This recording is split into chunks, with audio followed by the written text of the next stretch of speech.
Hi விவோஸ். ஆளுநருக்கு எதிராக சிக்கிய ஆதாரம், ஸ்டாலின் வைத்த செக், திடீர் பரபரப்பு. அதாவது தமிழக ஆளுநர் RN ரவி சட்டசபையில் நிறைவேற்றி அனுப்பப்படும் மசோதா மற்றும் கோப்புதலுக்கு ஒப்புதல் தராமல் கிடப்பில் போட்டுள்ளார். விரைந்து ஒப்புதல் தர வேண்டும் என அறிவுரை வழங்கும்படி தமிழக அரசு சார்பில் உச்சநீதிமன்றத்தில் வழக்கு தொடர்ந்தது. இந்த வழக்கை உச்சநீதிமன்ற தலைமை நீதிபதி சந்திரசூட் தலைமையிலான அமர்வில் விசாரிக்கப்பட்டது. அப்பொழுது ஆளுநர் RN ரவி மசோதாக்களுக்கு ஒப்புதல் தராமல் இருப்பதற்கு நீதிமன்றம் வருத்தம் தெரிவித்ததோடு, இரண்டாவது முறையாக மசோதா அனுப்பி வைக்கப்படும் பொழுது ஒப்புதல் வழங்க வேண்டும் என்றும் தெரிவித்தது. அதோடு முதல்வரின் ஸ்டாலின் மற்றும் ஆளுநர் ரவி ஆகியோர் மசோதா தொடர்பாக ஒன்றாக அமர்ந்து பேசி தீர்வு காண உச்சநீதிமன்றம் அறிவுறுத்தியது. இதைத் தொடர்ந்து முதல்வர் ஸ்டாலினிற்கு ஆளுநர் மாளிகையில் இருந்து அழைப்பு விடுக்கப்பட்டது. இந்த அழைப்பை ஏற்று முதல்வர் ஸ்டாலின் சென்னை கிண்டி ஆளுநர் மாளிகையில் ஆளுநர் RN ரவியை சந்தித்து பேச்சுவார்த்தை நடத்தினார். ஏற்கனவே தமிழக அரசுக்கும் ஆளுநர் RN ரவிக்கும் இடையே நீண்ட காலமாக மோதல் உள்ள நிலையில் இருவரின் சந்திப்பு முக்கியத்துவம் வாய்ந்ததாக பார்க்கப்படுகின்றது.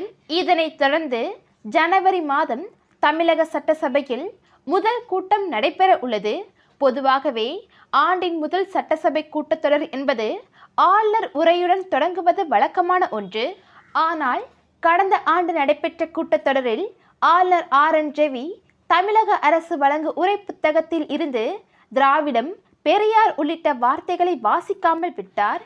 இதற்கு எதிர்ப்பு கிளம்பியதால் அவர் சட்டசபை கூட்டத்தில் இருந்து வெளியேறினார்.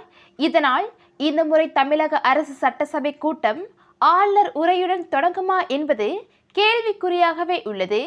இத்தகைய சூழ்நிலையில் ஆளுநர் முதல்வர் சந்திப்பு நடைபெற்றது. சுமார் 40 நிமிடங்கள் வரை இந்த சந்திப்பு நடைபெற்றது. இந்த நிலையில்தான் திமுக வழக்கறிஞர் இது குறித்து பேசியுள்ளார். அதில் தமிழ்நாடு அரசுக்கும் ஆளுநருக்குமான வழக்கு உச்சநீதிமன்றம் ஆளுநரை தான் கண்டித்து இருக்கின்றது. ஆளுநர் அரசியலமைப்பு சட்டத்தின்படி நடந்து கொள்கின்றேன் என்று சொன்னால் அவர் தனக்கு மறுமுறையாக வந்த மசோதாக்களை குடியரசுத் தலைவரின் ஒப்புதலுக்காக அனுப்பி வைத்திருக்கவே கூடாது. அதுதானே சட்டத்தில் உள்ளது.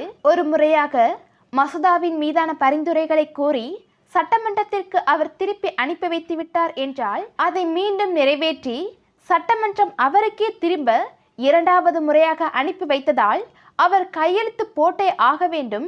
இதுதான் விதி. அவர் குடியரசுத் தலைவருக்கு அனுப்பி வைத்துள்ளேன் என்று கூறியுள்ளார். அவர் யாரை ஏமாற்ற செய்யும் வேலை என்று திமுக வழக்கறிஞர் கூறியுள்ளார். இதைத் தொடர்ந்து பேசிய பொன்ராஜ் அவர்கள், தமிழ்நாடு அரசு சட்டப்பிரிவு 355 படி மாநில அரசை செயல்பட விடாமல் தடுக்கும் சக்தியை விளக்கும்படி வழக்கு தொடரலாம். அந்த சக்தி ஆளுநராக இருக்கும் பட்சத்தில் அவரை நீக்க சொல்லி நீதிமன்றத்தில் முறையிடலாம். ஆளுநர் இந்த சந்திப்பிற்கு பிறகு கையெழுத்து போடவில்லை என்றால் தமிழ்நாடு அரசு ஆளுநரை நீக்க சொல்லி முறையிடும் கட்டத்திற்கு தள்ளப்பட்டு உள்ளது. அதற்கான பரிசீலனையை தமிழ்நாடு அரசும் சட்டமன்றமும் செய்ய வேண்டும் என்றார் பொன்ராஜ். ஆக இந்த சந்திப்பிற்கு பிறகு ஆளுநர் கண்டிப்பாக அனைத்து மசோதாக்களுக்கும் கையெழுத்து போட வேண்டும். இல்லையென்றால் அவர் ஆளுநர் பதவியில் இருந்து நீக்கப்படுவார் என்ற தகவல் பாஜகவிற்கு பரபரப்பை ஏற்படுத்தி உள்ளது. ஓகே விவோஸ், இது பற்றின உங்களுடைய கருத்துக்களை மறந்துடாம கம்பாக்ஸை கமெண்ட் பண்ணுங்க. இந்த வீடியோ பிடிச்சிருந்தா லைக் பண்ணுங்க, ஷேர் பண்ணுங்க, மறந்துடாம சேனலை சப்ஸ்கிரைப் பண்ணிடுங்க. தேங்க்ஸ் ஃபார் வாட்சிங்.